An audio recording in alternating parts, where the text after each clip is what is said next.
Continue today with the 24th chapter. David is on the run. Excuse me.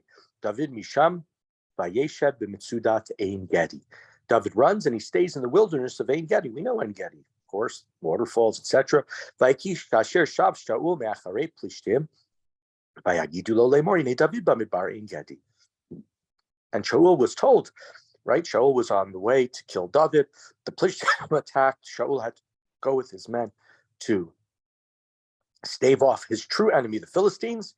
But now, once he's done that, he hears David is in Ein Gedi. And therefore, verse 3, Vayikach shel shloshet alafim ish bachur mikol Yisrael, vayelech levakesh et David v'anashav al pnei tzurei haye'elim. So Saul takes 3,000 men. We had this number earlier in battles with him, from all of Israel to search for David. And he's looking in the rocks by the wild goats. Vayavo gidrot tatzon al derech v'shamara. And they came, and the sheepfolds, and there's a cave. And Shaul went in, he had to go to the bathroom. And David and his men were sitting in the back of the cave. So Saul goes in to go to the bathroom, and David and his men are deeper, thicker, hidden in the back of this cave. We're in verse 5. And David and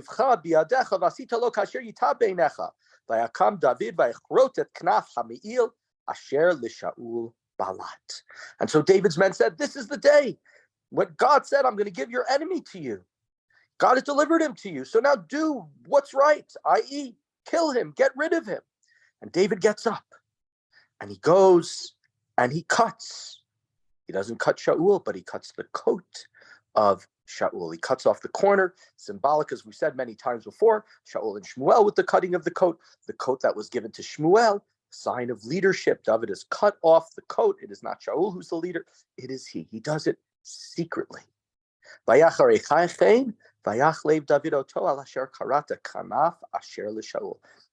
David is upset at himself. Why would I do such a thing? To cut the corner of the garment off Shaul. Chalila li me'adonai me'aseh hadavar hazeh la'adoni l'mashiach Adonai l'shloach hadibo ki Mashiach Adonai hu. And David says to his men, heaven forbid, I can't do such a thing. I can't raise my hand against God's anointed. I can't kill him. He's God's anointed person. And here you wonder, is David saying this because he really cares this? Or is David saying this saying, I know I'm also God's anointed. In 20 years in the future, I don't know who's going to try to take over my kingdom. So I need to be very careful about the way, setting a precedent for the way that the Mashiach Hashem, the one anointed as king, is treated. Vayisha David et anashav bidvarim, and David rebuked his men.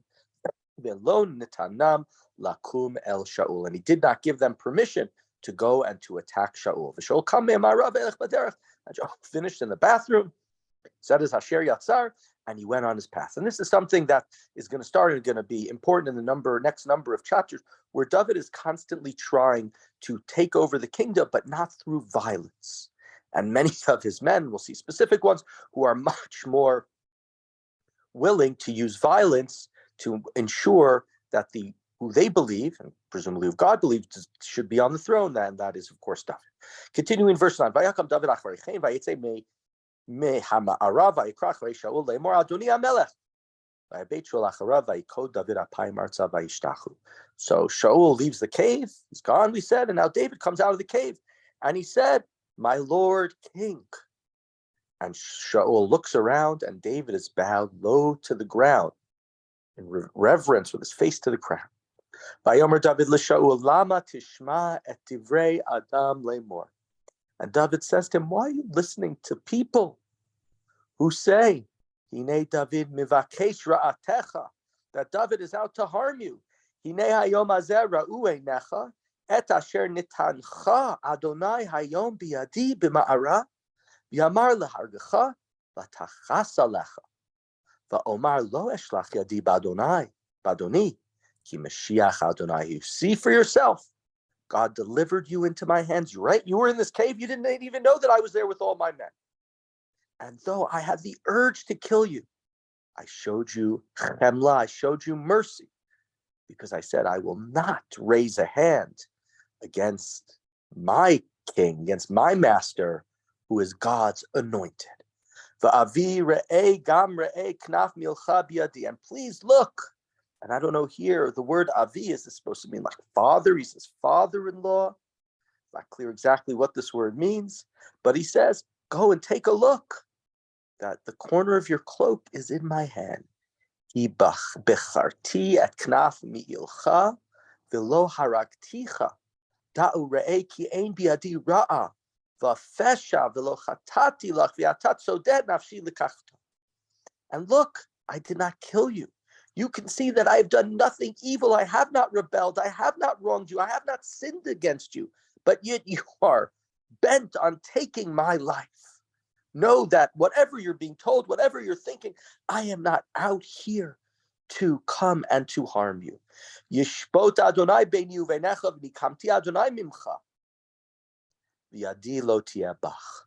May God judge between you and I, and may God take vengeance upon you for me, but I will never touch you. So David doesn't end these words with great blessings. He says that God is going to judge, and you're going to be seen to be in the wrong, Shaul, but let God take care of it. I am not going to be the messenger of God to attack you and to kill you because of the way you're treating me. Hasher Yomar Mishal, we're in 14. Hakadmoni Merishaim Yatsa Resha V'Yadi Lo Tieh Bach. As there's an ancient proverb that says, wicked deeds come from wicked men. My hand will not touch you. I will not be the one to perform this wicked deed. I am not a wicked man.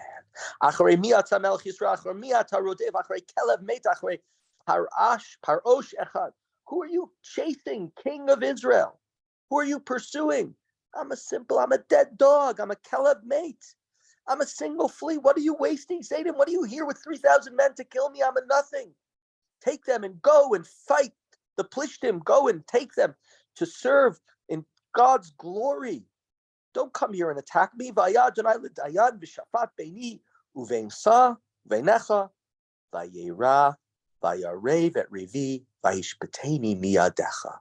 May God be the judge. May He be the arbiter between you and I.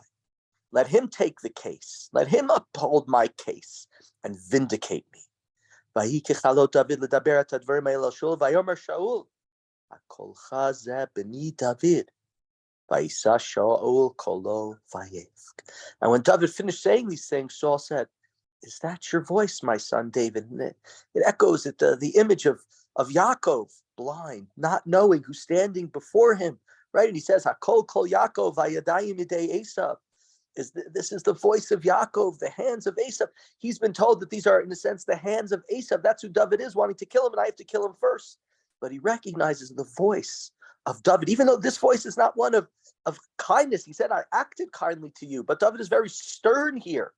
That Shaul, you will get punished. It will come to you. It just won't be me.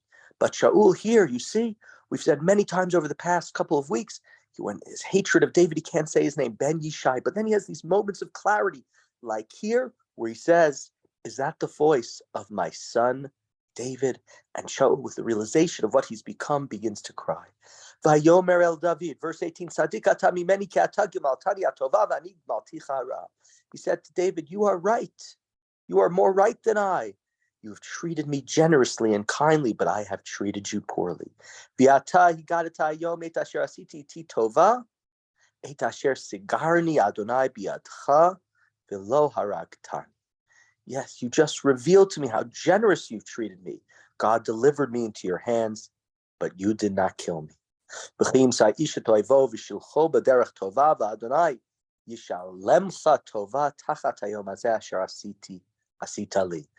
man meets his enemy, he allows his enemy to go unharmed. He doesn't do that. Certainly God will reward you for your generosity, for your kindness that you've shown me on this day. Listen to this in verse 21. And now I know, I certainly know, ki maloch timloch v'kama biadcha mamlechet Yisrael, that you will become king of Israel, and the kingdom of Israel will remain, unlike me, in your hands. So swear to me that you will not destroy my descendants or wipe out my name from my father's house. Vayishava David l'Shaul vayelech Shaul al beito, v'David va'anashav alu al hamitzudan. Shaul goes home, and David and his men, they go back into a fort, a stronghold, a place where, because David is very clear, he knows that he's going to still need protection from Shaul. He knows that this is a momentary, in a sense, lapse. He hears the voice of David. Maybe it reminds him of the music playing. Maybe it takes him out of the bad spirit of God. And he has that moment. And we see that there's always hope for everyone where he goes. And right, it's not Ben Yishai, it's David, it's Beni. And the realization, without contempt or anger, that David will become the next king of Israel.